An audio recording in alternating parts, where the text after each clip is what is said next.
5 wickets लिए हैं। जी question answer session हम स्टार्ट करेंगे प्लीज़। मोहित शाह साहब, माजिद भट्टी साहब, रशीद शकूर एंड दानियाल प्लीज़। जी अस्सलाम वालेकुम जी। बहुत बहुत मुबारक हो आपको 5 विकेट लेने पे। ये बताएं कि ये स्पेल जो आपने किया है इसमें मोर रिवर्स स्विंग का ज्यादा एलिमेंट था या अच्छी पेस और लाइन लेंथ का ज्यादा एलिमेंट था? प्लीज। वालेकुम सलाम, थैंक यू सो मच। और देखें जिस तरह की कंडीशन है यहाँ पे ऑब्वियसली जो है वो रिवर्स होगा, और आई थिंक मेरे ख्याल से तीनों चीज़ों का जो है वो मद्दखल है कि रिवर्स भी मिल रहा है, और रिवर्स जब तक आप अच्छी जगह पे बॉल नहीं करेंगे तो आपको विकेट्स नहीं मिलेगी। तो अच्छी जगह पे अच्छी लाइन पे आपको पेस के साथ बॉलिंग करनी पड़ती है ऐसी सिचुएशन में, जो कि मैंने आज की।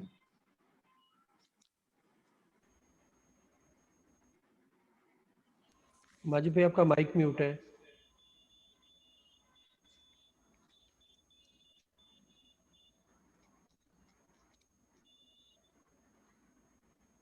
जी अब आवाज आ रही है? जी जी बिल्कुल। अच्छा हसन, ये जो 1.5-2 साल की जो जर्नी रही आपकी, जिसमें बहुत ज़्यादा फिटनेस के मसाइल रहे और आप पाकिस्तान टीम से बाहर रहे, ज़ाहिर है वो मुश्किल टाइम होता है एक प्लेयर के लिए, तो उसके बारे में थोड़ा सा बताइए कि किस तरह आपने अपने आप को मोटिवेट किया, क्योंकि प्लेयर के लिए तो एक मुश्किल होता है, लेकिन जो आपकी हम सोशल मीडिया वगैरह पे पिक्चर्स वगैरह देखते थे उसमें तो माशाल्लाह आप चिल कर रहे होते थे, लेकिन अब ये आपके अपने ऊपर इस दौरान क्या गुजरी जो आप पाकिस्तान टीम से इस अरसे में बाहर रहे? Thank you so much.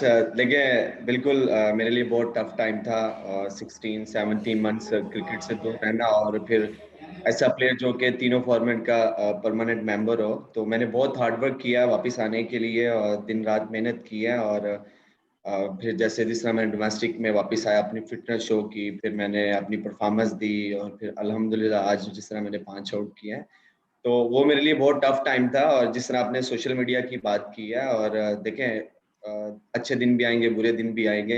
मेरे नज़दीक जो है वो आप हमेशा मुस्कुराते रहें और रिलैक्स रहें। चीज़ें ऊपर नीचे होंगी, आप पे बुरा टाइम भी आएगा, आप पे अच्छा टाइम भी आएगा, लेकिन जो आपकी एक जो लाइफ होती है वो अगर आप हंस के गुजारेंगे नहीं तो फिर कोई फायदा नहीं। लाइफ एक ही दफ़ा अल्लाह ताला ने देनी है, तो आपको हंस के जो है वो गुजारनी चाहिए। और सोशल मीडिया इसलिए बना हुआ है कि आपको अपने फैंस को जो है वो दिखाना होता है कि इस टफ टाइम में भी जो है वो मैं मोटिवेट हूँ, और मैं अपना हार्ड वर्क जो है वो कर रहा हूँ। अस्सलाम वालेकुम हसन। वालेकुम सलाम। हसन, जो आपका आखिरी इंटरनेशनल मैच था वो वर्ल्ड कप का था। अनफॉर्चुनेटली मतलब वो इंडिया से वो परफॉर्मेंस भी नहीं हुई, मैच पाकिस्तान हारा। फिर जो आपका कमबैक हुआ वो लॉन्गर वर्जन में हुआ, तो उसको किस तरह आपने देखा ये सारी चीज़ों को? क्योंकि लोगों का ख्याल था कि आहिस्ता आहिस्ता आपको इंटरनेशनल क्रिकेट में वापस लाया जाए शॉर्टर वर्जन में पहले, क्योंकि 5 दिन की क्रिकेट बड़ी टफ होती है, लेकिन आपने जिस तरह की बॉलिंग की, तो ये इस चीज़ को ज़हनी तौर पर किस तरह आपने इन सब चीज़ों को लिया? देखिए बिल्कुल सही बात की आपने कि पहला लास्ट मैच जो है वो मैं इंडिया के अगेंस्ट वर्ल्ड कप में खेला, फिर उसके बाद इंजरी की वजह से बाहर हो गया। और देखें एक चीज़ जो है वो बहुत क्लियर है कि मैं टेस्ट क्रिकेट बहुत पसंद करता हूँ, और मुझे टेस्ट क्रिकेट बनने का बहुत शौक था, और अल्हम्दुलिल्लाह मैं टेस्ट क्रिकेटर बना और टेस्ट क्रिकेट खेला भी। लेकिन उसमें जिस तरह आपने बात किया कि शॉर्टर फॉर्मेट और लॉन्गर फॉर्मेट जो है वो बिल्कुल सही बात है, और जो है कि तीनों फॉर्मेट्स हैं, लेकिन मैं जो हमेशा प्रेफर यही करता हूँ कि टेस्ट क्रिकेट खेलूं, और उसके लिए ऑब्वियसली आपको उसी तरह के लिए उसी तरह रेडी करना पड़ता है। आपका हार्ड वर्क, आपका जो मोटिवेशन है वो आपको उसी तरह रखनी पड़ती है, और तो उसी तरह मैंने अपना हार्ड वर्क किया। और बिल्कुल ये टीम मैनेजमेंट के माइंड में था कि स्लोली स्लोली इसको लेके आए, बट जिस तरह मैं डोमेस्टिक खेल रहा हूँ, जिस तरह की मेरी फिटनेस थी, तो मैंने उनको बोला था कि मैं हर फॉर्मेट के लिए अवेलेबल हूँ, आप जिसमें सेलेक्ट करेंगे मैं अपना 100% दूंगा। इसी वजह से मैंने अपने आप को खुद जो वो रेडी इस तरीके से किया था वापस आने के लिए कि मैं अगर टेस्ट भी में मुझे मौका मिले तो कोई मेरी फिटनेस में जो है वो कमी ना हो। Thank you. अस्सलाम वालेकुम हसन, मुबारक हो। हसन, मैंने पूछना था कि आप पाकिस्तान की एक रेपुटेशन है अनफॉर्चुनेट कि स्पेशली अगर फास्ट बॉलर इंजर होता है और फिर तो वापस आने में बहुत टाइम लगता है या फिर वापस आते हैं तो उनकी पेस नहीं होती बॉलर्स की, तो आप उस सारे प्रोसेस के थ्रू आए हैं और लोगों को आपके लिए भी ये खौफ था कि शायद उनकी पेस ना हो, शायद वो परफॉर्म ना, तो आपको क्यों लगता है, अब आपने वो सारे एक्सपीरियंस देखा है कि ये पाकिस्तान में होता है कि अक्सर फास्ट बॉलर वापस नहीं आते, और आपका केस किस तरह डिफरेंट है कि जो उससे आपको लगता है कि पीसीबी भी सीख सकती है, आप भी सीख सकते हैं और प्लेयर्स भी सीख सकते हैं? देखिए, पीसीबी एक अदारा है, पीसीबी को आई थिंक सीखने की इतनी ज़रूरत नहीं है, और उनको पता है कि उन्होंने क्या करना है। और जिस तरह आपने बात किया कि वापस आते हैं तो पेस नहीं रहती और उस तरह की बॉलिंग नहीं होती। देखिए, अगर आप हार्ड वर्क करेंगे किसी भी चीज़ के लिए तो आपको वो चीज़ें दोबारा वापस मिलेंगी। मेरी की जो थिंक थी वो यही थी कि मैंने अपना हार्ड वर्क जो है वो नहीं छोड़ा। आई स्टिल रिमेंबर कि मैं एक दिन में 4-4 दफ़ा रिहैब करता था, और ऊपर से कोरोना थी और एक ही घर में स्टक हो, और फिर फ्रस्ट्रेशन भी होती है, फिर आप टीम से ड्रॉप हो। तो उस सारे डिफिकल्ट टाइम में मैंने एक चीज़ जो उसको हाथ से नहीं था छोड़ा था, वो था मेरा हार्ड वर्क, और मुझे वापस आना है। बिल्कुल, मुझे बहुत सारी इंजरीज आई, मल्टीपल इंजरीज से मैं गुजरा हूँ। मेरे लिए टफ टाइम था, लेकिन अल्हम्दुलिल्लाह मैंने टफ टाइम में जो है वो अपना हार्ड वर्क नहीं छोड़ा। तो अगर आप हार्ड वर्क करेंगे तो आई थिंक दुनिया में कोई भी ऐसी चीज़ नहीं है जो मुश्किल है।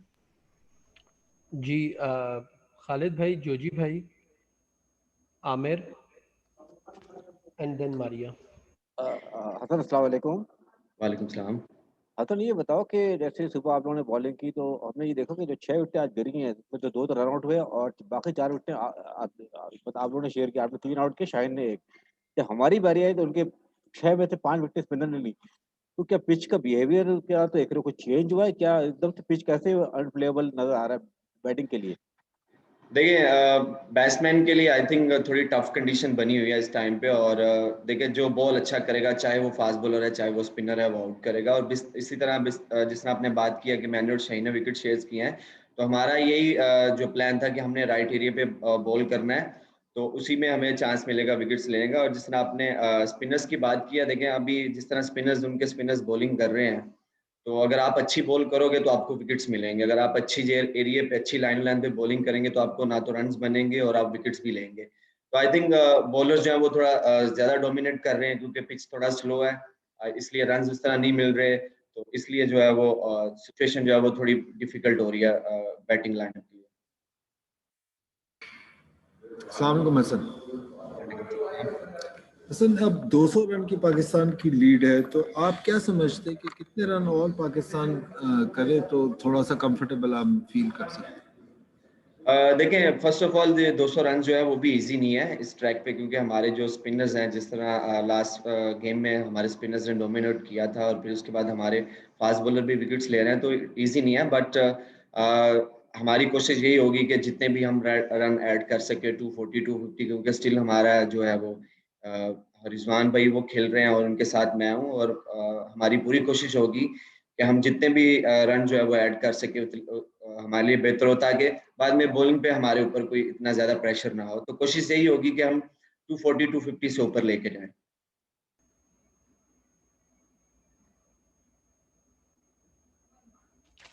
जी, आमिर एंड मारिया प्लीज। जी, अस्सलाम वालेकुम। हसन, ये थोड़ा सा मैं आपने पूछना चाह रहा था कि आप लोगों का गेम प्लान क्या था, मतलब ये सेकंड इनिंग में बैटिंग का। ऐसा लग रहा था कि शुरू में हम लोग बहुत डिफेंसिव थे और और इतना प्रेशर हम लोगों पे आ गया कि हमारे विकेट चले गए। तो मतलब कोई ऐसा प्लान था इस इनिंग्स के लिए? क्या प्लान था आप लोगों का? देखिए, कोई ऐसा हमने एज ए बैटिंग यूनिट कोई ऐसा प्लान नहीं किया कि हम जाके या तो रोक देंगे और या हम जाके रन्स बनाना शुरू कर देंगे। बिल्कुल नॉर्मल तरीके से हमने रन्स किए, क्योंकि हम लोग जो गेम में हम लोग आगे थे। तो बिल्कुल उन्होंने बहुत अच्छे जगह पे एरिया पे बॉलिंग किया है, बैक टू बैक विकेट्स गिरी हैं, जिसकी वजह से हमारे जो है वो बैटिंग लाइनअप प्रेशर में आ गया। बट वी स्टिल जो है वो हम गेम में आगे हैं, क्योंकि फोर्थ इनिंग उनकी है। और ऐसी ऐसी पिच पे, ऐसी कंडीशन में जो फोर्थ इनिंग में जब 250 आपको 200 रन करने पड़े, तो आपको पता चलता है कि किसी ने 200 रन किए हैं। तो ऐसा हमारा कोई प्लान नहीं था, हम नॉर्मल थे और नॉर्मली जो है वो खेल रहे थे। Thank you so much Raza भाई, मेरा क्वेश्चन हो गया। बहुत मुबारक हसन आपको। Thank you so much. जी, शाहिद भाई एंड देन आरफा प्लीज। ऐसे क्वेश्चन होने चाहिए।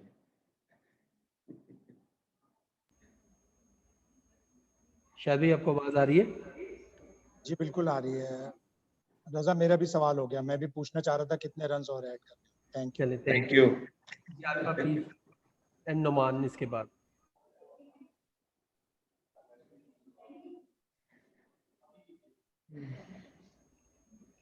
आरफा आवाज आ रही है आपको?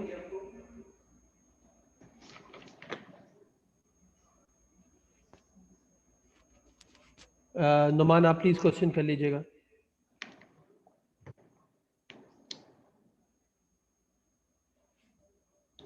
जी अस्सलाम वालेकुम, आपको आवाज आ रही है मेरी? वालेकुम सलाम। हसन भाई,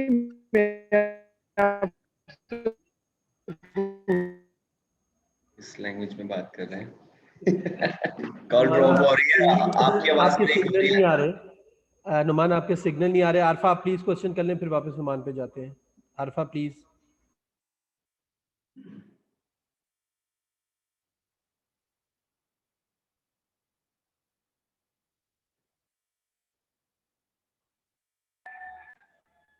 जी हसन, आपको आवाज आ रही है? जी अब क्लियर आवाज आ रही है। जी हसन, मैं पूछ रहा हूँ कि आपकी करियर परफॉर्मेंसेस पे और आपकी रिहेबिलिटेशन पे और जिस तरह आपकी ओवरऑल करियर रहा है उस पे पाकिस्तान के जो साबिक बॉलिंग कोच हैं अजहर महमूद, उनका बहुत इन्फ्लुएंस रहा है। वो आपको अपने बेटों की तरह ट्रीट करते थे और आपकी परफॉर्मेंसेस पे बहुत खुश होते थे।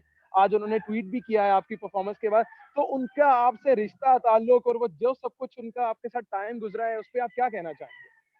जी देखिए बिल्कुल, मेरी एक बहुत अच्छी बॉन्डिंग है उनके साथ। और जब मैं क्रिकेट में आया इंटरनेशनल क्रिकेट में, तो उन्होंने वो बॉलिंग कोच थे, उन्होंने मुझे बहुत हेल्प की और मैंने काफ़ी टाइम जो है उनके साथ स्पेंड किया। मैंने बॉलिंग से बहुत कुछ सीखा एंड मैंने बहुत दफ़ा बोला है कि उन्होंने मुझे बॉलिंग करना सिखाई है। और बिल्कुल देखें, जिस तरह आपने बात की है कि बेटे की तरह ट्रीट करते हैं, बिल्कुल देखिए वो मुझे अपने छोटे भाइयों की तरह, बेटे की तरह ट्रीट करते हैं। और आई थिंक मेरे लिए वो बहुत ऑनर की बात है, खुशी की चीज़ है कि एक ऐसा क्रिकेटर जिसको पूरे वर्ल्ड की जो है वो पूरे वर्ल्ड की लीगों का जो एक्सपीरियंस है, और फिर वो बहुत अच्छे बॉलिंग कोच भी थे। अनफॉर्चुनेटली वो अब नहीं है, लेकिन यह है कि अगर उन्होंने ट्वीट किया है तो बहुत शुक्रिया उनका। और यही वो चीज़ है कि जो आपको मोटिवेट करती है कि जिस तरह के आपके स्टार्स जो है, प्लेयर्स आपके लिए ट्वीट करें और आपके लिए कुछ बोलें। जी thank you very much. South African player in Gentlemen, welcome to this presser with George Linder. May I please ask as usual that you indicate on the chat panel for whoever would like to ask a question first. And to ensure that all of your monitors are muted. Who would like to go first with George?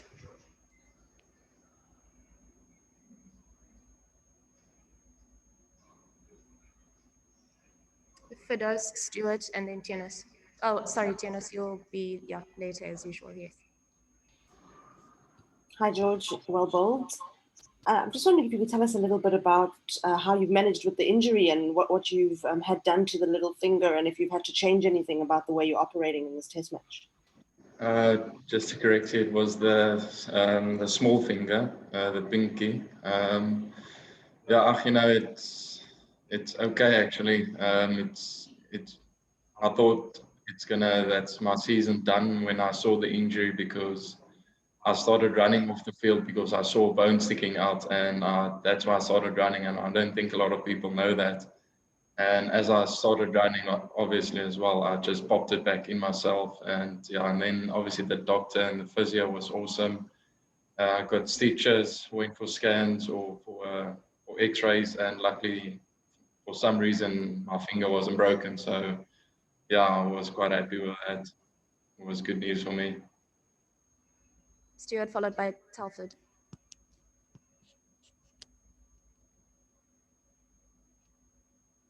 Hi, George. Sorry. That sounds very painful. What kind of adjustment did you have to make with your action or the way that you grip the ball to enable you to bowl? Yeah, I had to make a small adjustment with the grip. Not too much. Obviously, I never knew I actually do use my pinky when I actually bowl, and it was actually weird. So every time I'm bowling, I've got to first lift it up a little bit so I can get a better grip on the ball. And luckily it worked out well today. Telford. How's it, George Telford Vice here from CricBuzz.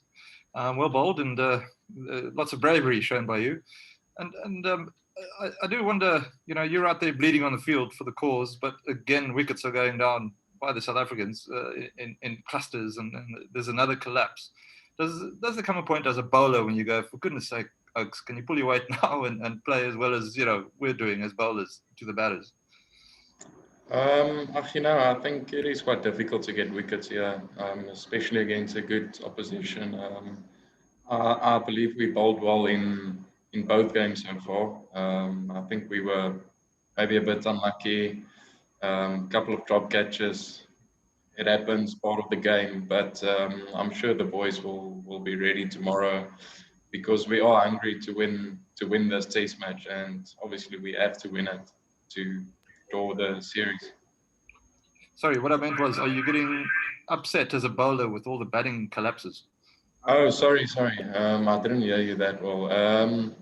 It is what it is. Some you don't get out on purpose. Obviously they bowled well. So you got to give credit to them as well. I'm sure the batsmen, they've got game plans for tomorrow or whenever we're gonna bat, and I'm pretty confident the batter's gonna take us over the line in the next game, in the next innings. Ken and then Firdaus. George, well bowled. You're obviously well equipped also to chat about the batting side of things as an all-rounder. What are some of the difficulties out there? What were the problem areas that the batsmen faced today? When they were bowling? Yes. Yeah. Okay. Some balls were keeping low. What's the name? Yeah, their bowlers did bowl well. Couple of up and down from them.